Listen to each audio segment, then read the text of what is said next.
Like I remember for me the time when I felt so convicted, like I've actually never really surrendered my dreams, my plan, my will.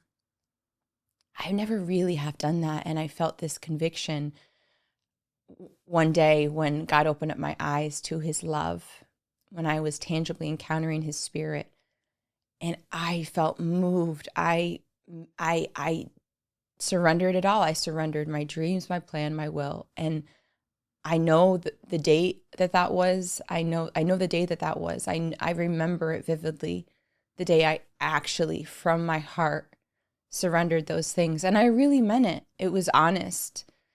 And so like 9 months later, when I received the prophecy over my life, it had already taken place, that surrender. So then when God's asking me to do something I don't want to do, it was like, oh yeah, I have to do that. I surrendered to God. I made that decision. For me, it wasn't like when this prophecy came, I was like, okay, I have a decision to make.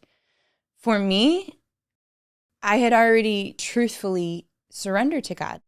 It's like I had this conversation with him, covenant, like, whatever you want to do, Lord, if you want to take me a different direction, if you want to remove my dreams and replace them with yours, you can do that, Lord. So I really meant that. And so I was like ready for it. And so when it came, it was like, okay, yeah, I'm surrendered. So take that first step of really surrendering those things, like every part, every part. And maybe as time goes on, God reveals other things like you haven't actually surrendered this, maybe timeline of things, of desires of your heart. And so there's always more and more things that as time goes on that you'll realize, oh, I haven't actually surrendered everything yet. There's this too. And so I surrender this to you, Lord. When you first make the intention, when you first make that covenant, you have that conversation with God to surrender everything. Then it will be tested. Then it will be tested. So like for me, the prophecy came. So this was like a test. For me, it wasn't like, will you surrender more right now? It was really like, I already decided to surrender more. And so now's the test. Like, will I follow through with the choice that I made, with the covenant that I made? How do you know if you surrendered everything? Well, first of all, have you made that real honest covenant, that real honest conversation with God where you were honest and where you really meant it? Like if he wanted to literally replace dreams that you have with his, will you say yes? If he wants to move you to a different place in the world, will you say yes? If you have to give up things, sacrifice things, will you do that? If you have to go through a refining fire and really pay a price to be who God is calling you to be, and it's really uncomfortable, the most uncomfortable thing you've ever gone through, will you do that?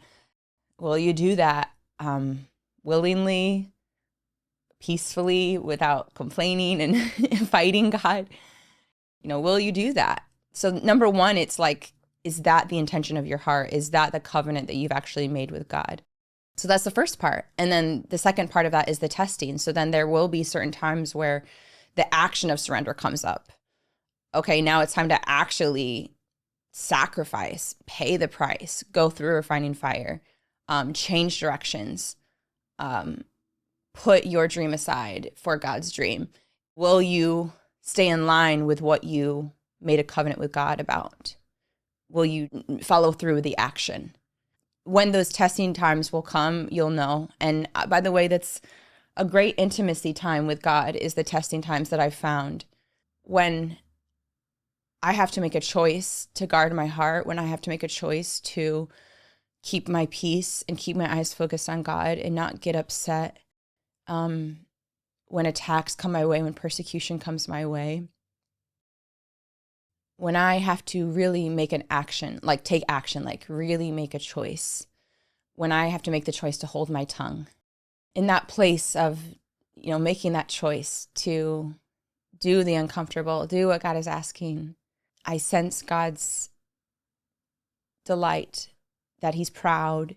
I sense that it's precious. It's like a deeper kind of intimacy than on other days, you know, because it's a very significant choice of surrender, choice to be after God's heart in a deeper way when it's not easy. There will be those moments where you make that choice to obey God. And in that moment, you should renew your mind to hear God's voice, saying, I'm proud of you for choosing me. I see that you've made this choice. So it's important, you hear God saying he's proud of you in those times. I don't mean hearing the audible voice. And I always make sure I clarify that. So much of hearing God's voice is just renewing your mind to that truth. Like whenever you obey God, God sees it and he is proud of you.